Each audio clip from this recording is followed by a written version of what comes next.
Oh my God, Bill, are you seriously going back to your parents' house?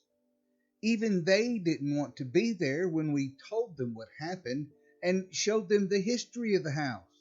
They moved out and moved in with us, remember? Melinda said in shock as we sat at our kitchen table drinking our morning cups of coffee and hot chocolate.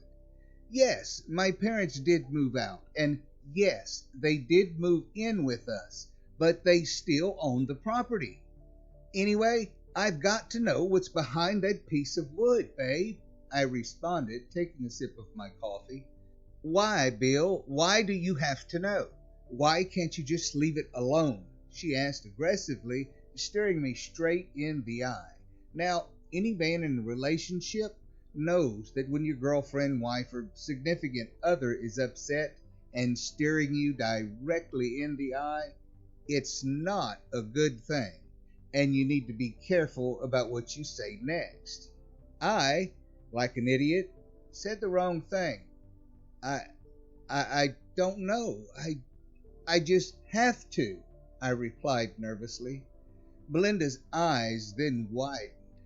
That was the first of many oh shit moments to come. Well, this time you're going alone. I'm staying here, she stated, and slammed her cup down hard on the table, spilling hot chocolate everywhere.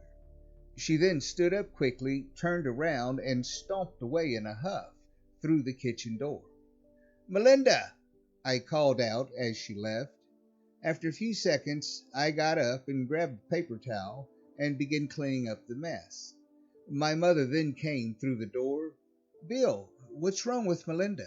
She seems upset. Are you two fighting? She asked, like mothers always do. No, Mom, we're not fighting. We just disagree, I responded. I finished cleaning up the mess and put the cups in the dishwasher. Suddenly, Melinda then came storming through the door wearing her jacket. I'm going to have a cigarette, and don't you follow me. I mean it, Bill, she said, looking me dead straight in my face. I knew to leave her alone at that point. She then opened the back door and stomped into the sunroom out back. You see, after what happened at my parents' house, Melinda and I decided to smoke outside in the sunroom or on the front step from now on, as who knows what was on this property before we lived here. We didn't want to take any chances. Finding out the history of places can be a good thing sometimes, but we are kind of worried about researching our property after what we found out about my parents' house. I mean, this land, hell, all the land on Earth, even the land that you live on, has been here for at least 2,000 years, and it wasn't always what it is now. Think about it. Anyway, the sunroom is an 8 by 12 structure off the back door. It's fully enclosed with windows that can be opened to let air in and closed to keep the heat in and the cold out. We have a little space heater out there right now. Given the fact that it's freezing outside, it keeps the room a little bit warmer, but it's still a little cold. Now, the sunroom is set up just like a living room. There's a white wicker couch, chair, and coffee table out there, a small floor stand with a CD radio combo on it for when we want to rock out, and a 32-inch flat screen TV with a cable box hooked up to it, mounted to the TV stand it sits on, so we don't miss any parts of the shows we're watching, just to have a cigarette. Yeah, I know. Shut up and tell the story. I'm sorry about that. It's really a bad habit of mine. I keep blabbing on and on about useless things that no one cares about or already knows. What?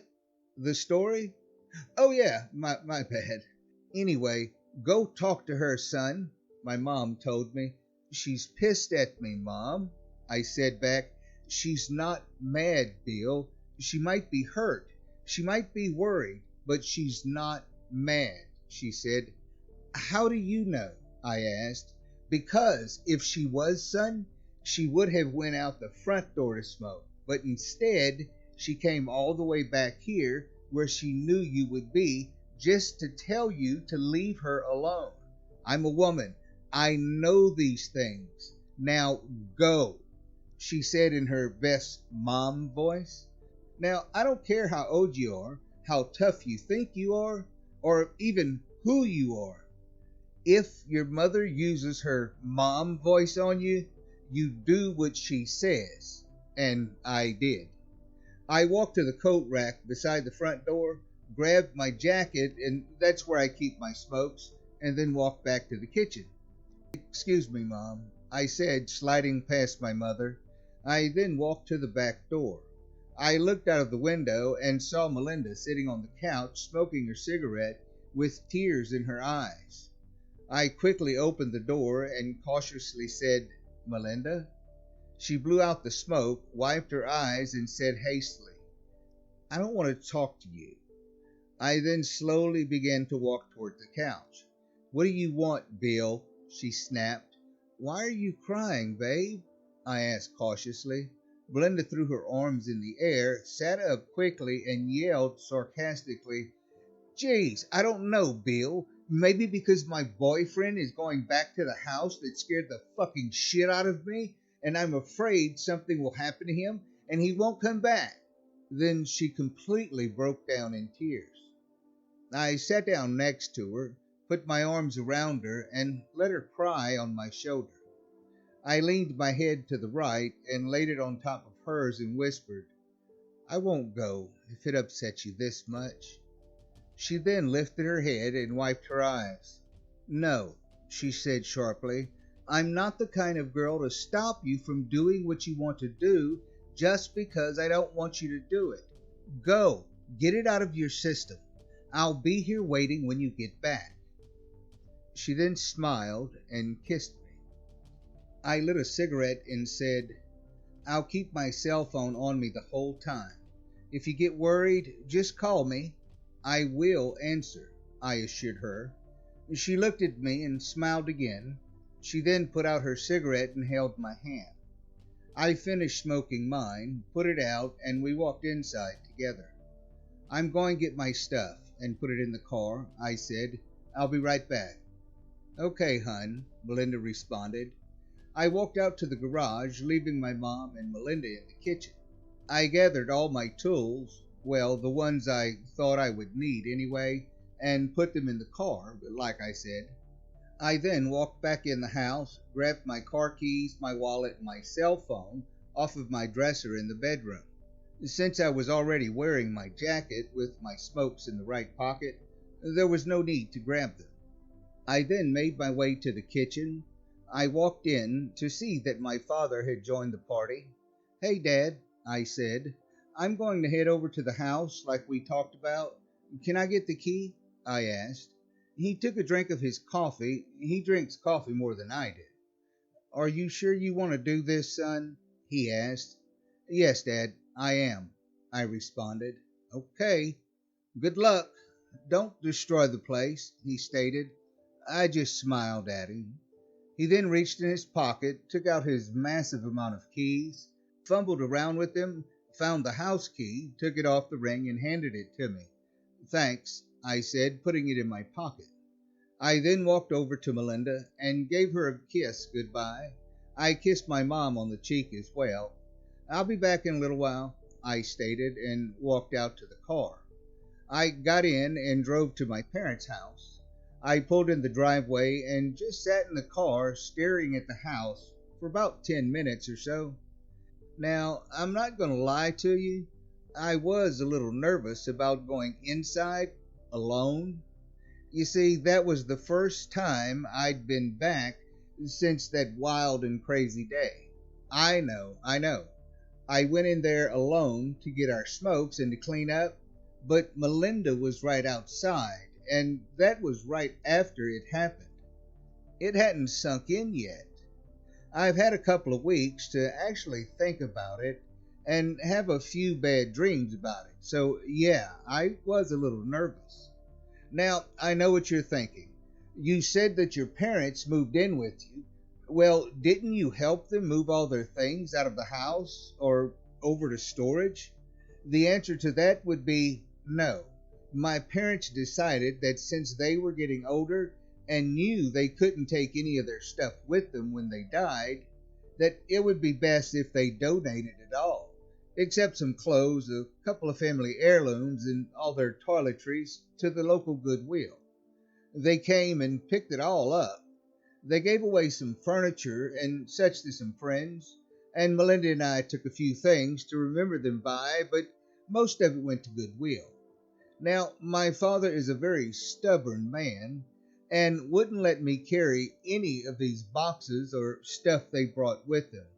My stuff, my job, he said.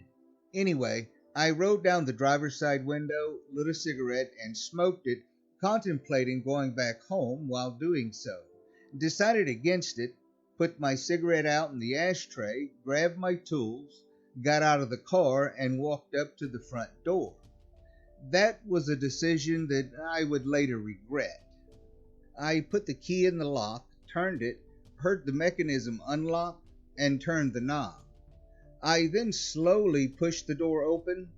It gave off an eerie creaking sound as it did. It's never done that before, I thought. I then stepped inside, setting my tool bag on the floor after removing the key from the lock and putting it back in my pocket. The bag hit the hardwood where a throw rug once sat. I then got the feeling that something was off. You know, like when you walk into a room and you get that overwhelming feeling that you shouldn't be there. You know what I'm talking about, right? It felt like that. I then looked around. The entire place was empty and absent of life. Gone was the big leather couch that I hopped on as a child. Gone was the end table that I hit head first when I slipped and fell while hopping on the couch as a child. The fish tank was gone. The TV was gone. The huge family picture that hung over the fireplace was gone. Every single thing was gone. I just stood there for a moment, feeling sad. Maybe that's it. I've never seen this place empty before, I thought. At least, I don't remember it being empty. I shrugged it off, took a deep breath, composed myself, picked up my tool bag, and then walked briskly to the dining room. The sound of my boots hitting the hardwood echoed throughout the house, making it more creepy. I reached the dining room and walked in. Everything was gone there too. I then walked through the empty room, through the swinging door, and into the kitchen. The air was bitter cold. I had goosebumps on my arms. It was that cold. It reminded me of the day that I will never forget. Oh shit moment number 2. Not again, I fearfully said to myself. I just stood there, frozen, shaking, and scared shitless. Wait a minute, there's no smoke. What the hell? What's causing it to be this cold then? I asked myself. At that very moment, I faintly heard the sound of a car horn in the distance, people talking, and dogs barking outside. It was then that I realized that someone had left one of the kitchen windows open. That's why it was so cold in here, I thought, feeling relieved. I quickly shut the window. I then turned around and saw the one thing that I came here for, that piece of wood. I walked over to it, put my hand on it, and said, "What secrets do you hide?" as I put my bag on the floor again. I rubbed my hand up and down the piece of wood. I don't know why. I just did. Anyway, I bent down, reached in my bag, pulled out my drill, and placed the bit on the top left screw and pressed the button. I repeated the same sequence of events for all 52 of the screws. After removing all of them, I tried to move the piece of wood, but it wouldn't move. I soon realized that not only was it screwed to the wall, it was also glued there.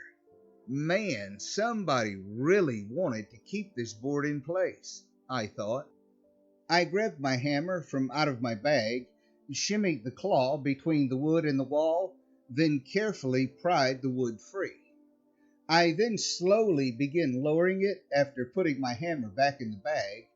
Now, before I tell you what I found behind it, I've got to admit something first.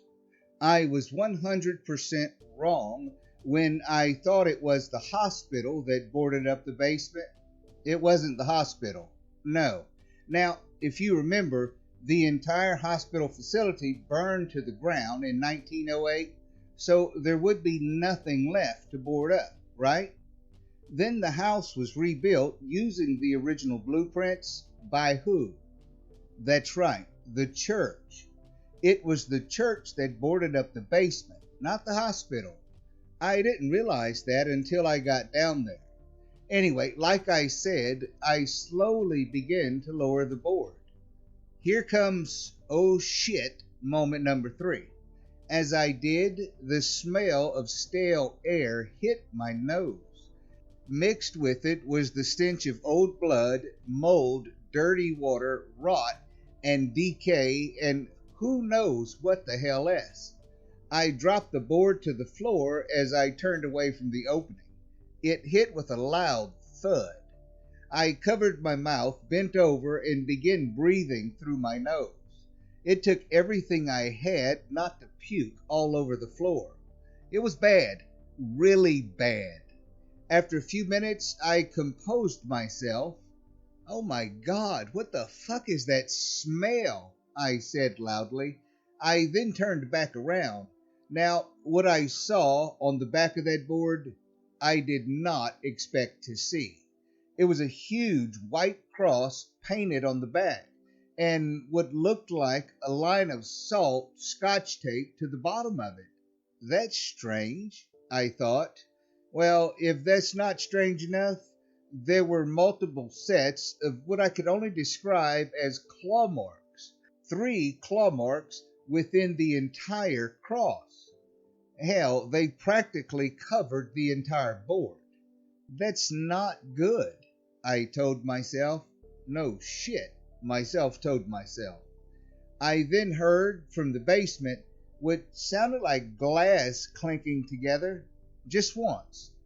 It reminded me of the final scene in that cult classic movie, The Warriors, when the gang that actually killed the guy catches up with the Warriors. Wait a minute. I'm doing it again, aren't I? Telling you useless information that has nothing to do with the story. Damn, I've got to stop doing that. Anyway, I turned and looked into pure darkness. "What the fuck was that?" I said. I quickly reached in my front pocket, pulled out my cell phone, turned on the flashlight, and shined it into the basement. "Hello? Anybody there?" I cautiously asked to the open air, praying to God that no one answered. Now, as I stood there shining my light into the darkness below, my cell phone began to play Just You and I. You know that old country song by Eddie Rabbitt and Crystal Gale? It's mine and Melinda's song. I have it set as my ringtone for whenever she calls me, with a picture of us standing by the lion's den at the zoo appearing on the screen. Anyway, right before I turned the light to answer the phone, I could have sworn that I saw something move. I shrugged it off and answered the phone. "Hey, babe," I said. "Yeah, babe, I'm fine. I just removed the board. I'm about to go down there." "Okay, babe, I will. I love you too. Bye." I then hung up the phone.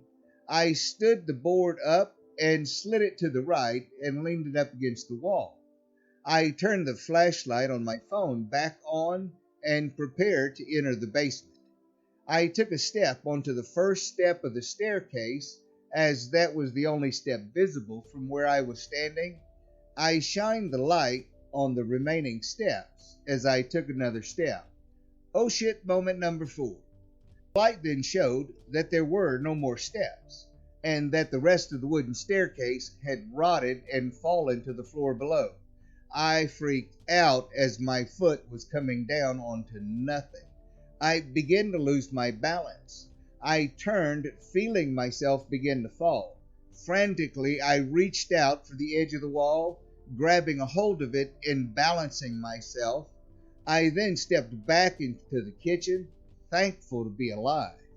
I thanked God, then went outside in the freezing cold to have a cigarette. I didn't care at that point. I really needed one. As I stood there, freezing and smoking my cigarette, I thought about how I was going to get down there. Option 1, jump, probably break my leg, so no.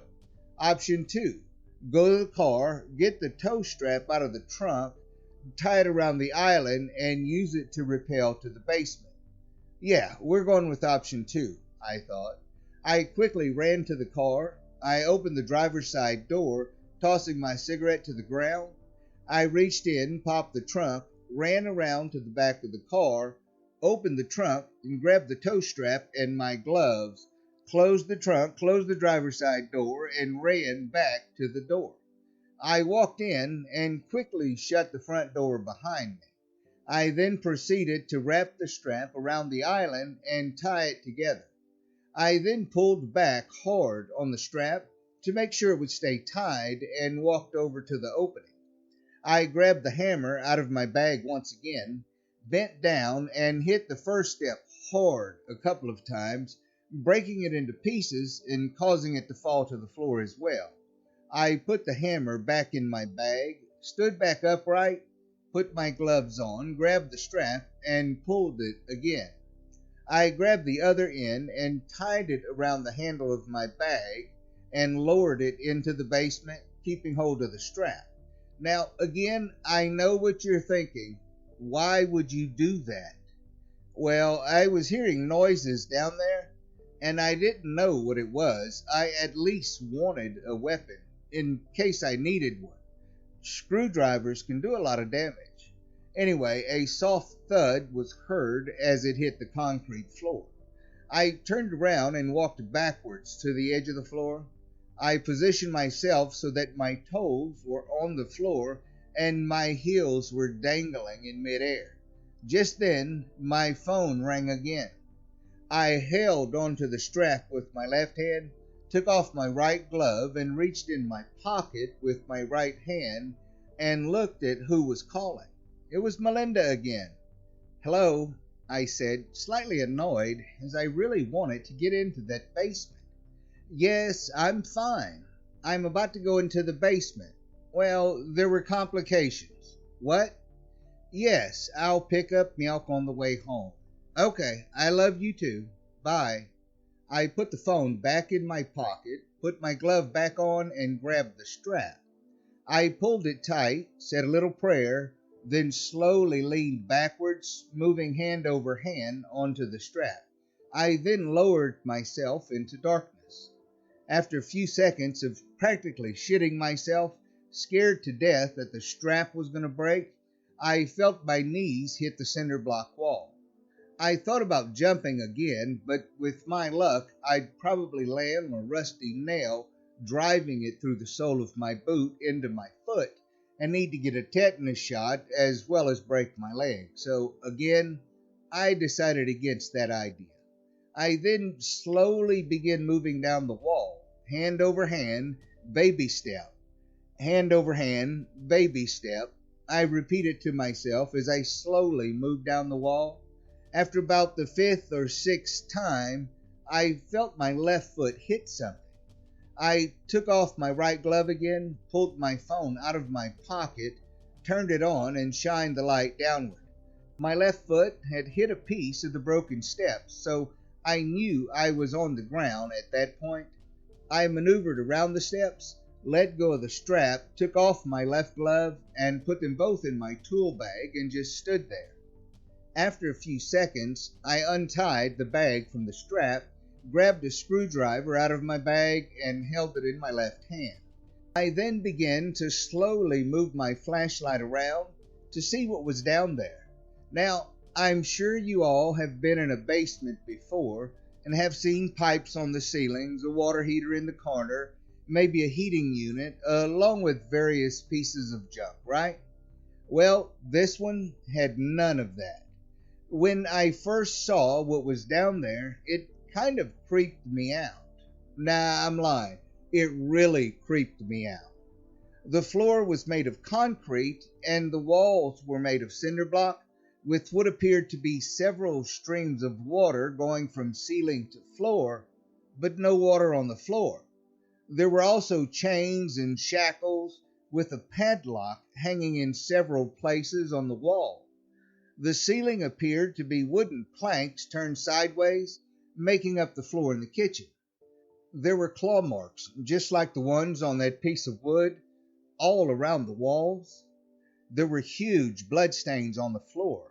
Several pages from the Bible were scattered all over it, as the bindings were thrown about as well. Some of the pages had blood on them. There were pieces of what appeared to be broken mason jars on top of the pages. What the hell? I thought. I then shined my light to the right to see a small metal cot with a torn to shreds mattress on it. There were little metal chains about a foot long in each corner of the cot. The chains had shackles on the ends of them with padlocks as well. Anyway, moving my light to the left, I saw a chair. It was very similar to the one that the guy in the red helmet was sitting in when we traveled back in time. It had the same chains and shackles on the cot as the wall did. What the fuck kind of crazy shit happened down here? I thought. Wait a minute. The hospital burned down. Then it was rebuilt by the church. What the fuck? People were chained to a cot, chained to a chair, chained to a wall, and the place was owned by the church? No fucking way. They must have used the house as a recovery center and the basement for exorcisms? Yeah, well, you know what? Fuck this. I'm out, I said aloud. Now, brace yourself. Oh shit moment number 5 is on its way. I then quickly moved my light to the left.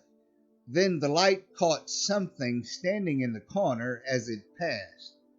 I nearly pissed myself. Actually, I think I did, just a little, when I saw it. What the fuck is that? I said, slowly shining my light back into the corner. It was Melinda, standing there, completely naked. Under normal circumstances, I would have been the happiest man in the world. But these circumstances were far from normal. Anyway, I screamed like a little girl and quickly stepped back, keeping my light directly on her. No fucking way, I said, rubbing my eyes and not believing what I was seeing. She just stood there. Now, I would have to be a complete moron or a total idiot if I thought that was actually Melinda, knowing damn well it wasn't. I mean, that Melinda had green eyes. The real Melinda's eyes are blue, and why would she be standing there naked in the corner of the basement in a house that she's scared to death of? I tightened my grip on the screwdriver and stepped back even further. Suddenly, Melinda raised her arms in front of her and slowly spoke. "Love me, darling." Now, if this was a horror movie, I, being the main character, would have went to her and we would have started making out or some stupid shit like that. But this was no movie. It was real life. Anyway, love me, darling? Melinda doesn't talk like that, I thought. What the fuck is going on here? Melinda has blue eyes, not green, and she's never once said the word darling. Who the fuck are you? And what the fuck are you? And how do you look like my girlfriend? I screamed. I blinked my eyes. What number am I on? Oh yeah, moment number 6. When I opened them again, Melinda was gone, and I saw the creature in its normal form. Well, creature's too lax of a word. It was a demon. Now, when you think of the word demon, you probably think of red skin, black eyes, and black horns, right? Well, not this demon. It had reddish white, transparent skin. I could see all its muscles and its internal organs through it. Its arms and legs were very muscular, but it had no genitalia. It looked like an evil version of a Ken doll down there. It had 3 finger claws for hands, with sharp white nails and black goat hoofs for feet. It had big, bright white eyes, sharp, pointy ears, very similar to Mr. Spock's, 2 little holes where its nose should have been, a mouth that stretched from ear to ear, bright white horns protruding from either side of its head, and would look to be an inverted cross carved into the middle of its forehead. It then let out a high-pitched growl, showing a mouthful of black, broken, and rotting human teeth. Its breath smelled like burnt flesh, rotten potatoes, and foot sweat all mixed together. I could smell it from where I was standing. Now, remember when I said that I pissed myself a little when I first saw something standing in the corner? Well, this time, I actually did. I'm not ashamed to admit it. It happens. Don't judge. Anyway, I just stood there, frozen in fear and pissing myself. Suddenly, with lightning speed, it lunged forward, grabbed me, and slammed me back first hard against the wall. It hurt like a son of a bitch. I screamed and dropped my phone.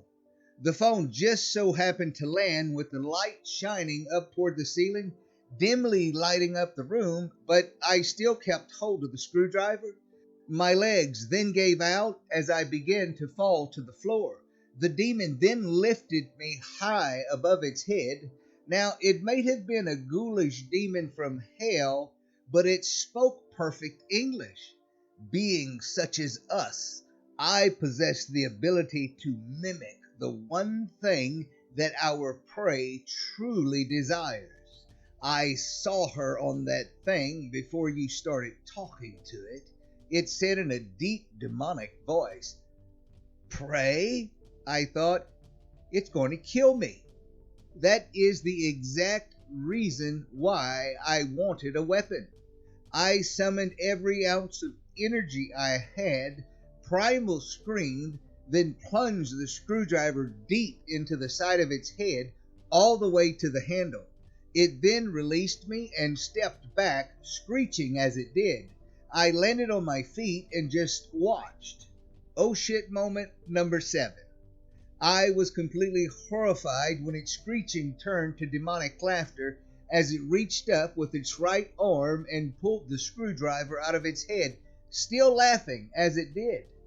A neon green, gooey-like substance then began pouring from the hole and dripping off of the shaft of the screwdriver.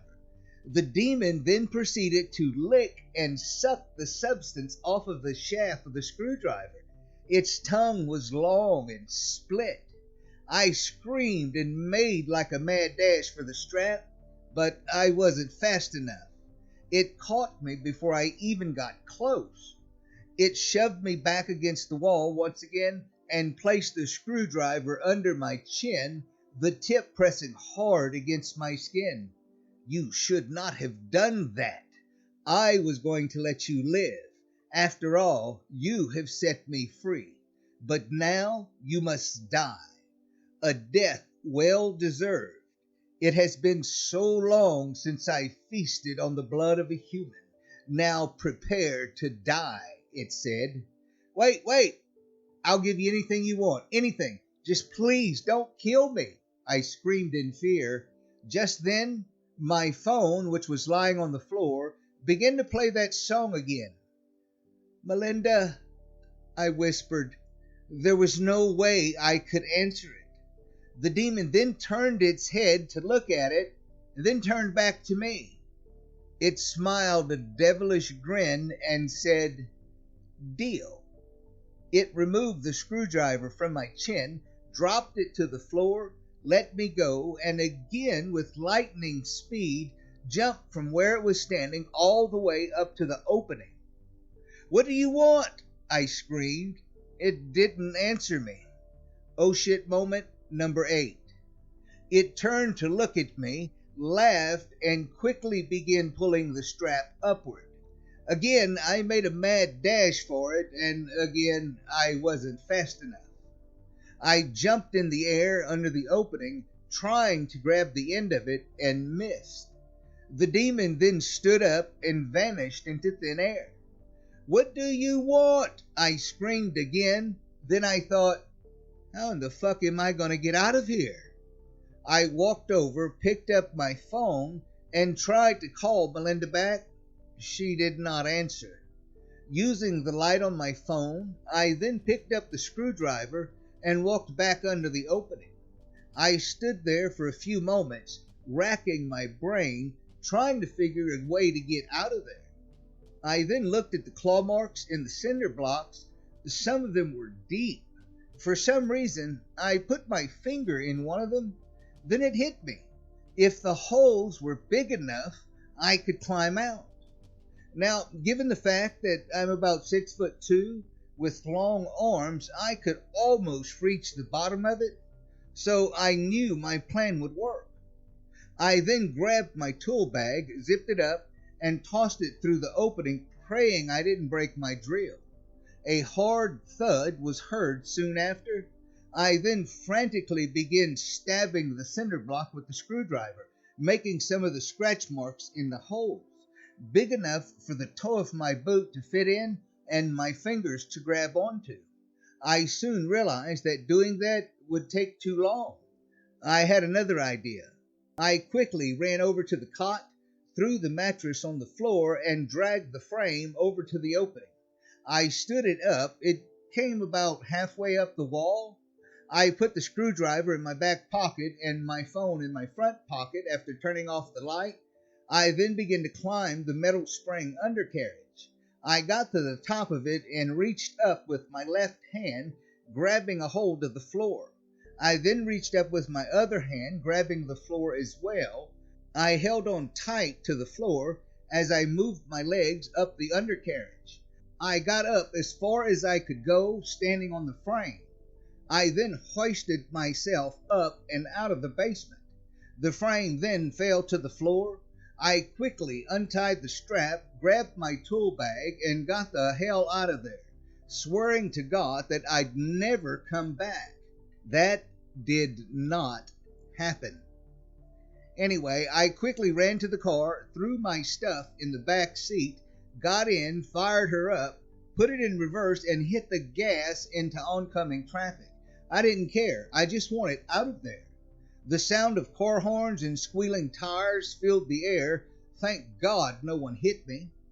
I then drove to the coffee shop across the street from Barnaby's and got the largest cup of coffee they had with cream and sugar, and then sat in the car trying to calm down before I went home and trying to think of what the demon wanted from me. I then remembered I had to pick up milk. So I went to my favorite place to shop, Barnaby's. I grabbed the milk and was halfway down the aisle when it hit me. Oh shit, moment number 9. The demon agreed to the deal just as Melinda was calling me. He wants Melinda. No, I screamed, dropping the milk and scaring a little kid that was shopping with her mom. Anyway, I ran like a wild man to the car and broke the sound barrier getting home. I burst through the front door. Melinda! Melinda! I screamed, checking every room downstairs. I then ran upstairs, still screaming, Melinda! My mom then came out of the guest room door. I almost ran her over. I stopped quickly and asked her frantically, Mom, have you seen Melinda? She went to lay down. Bill, are you okay? She asked, confused. No, Mom, I'm not, I responded, running past her down the hallway into our bedroom. I burst through the door as well. Melinda! I screamed again. She was not there. What was there were 3 claw marks in her pillow.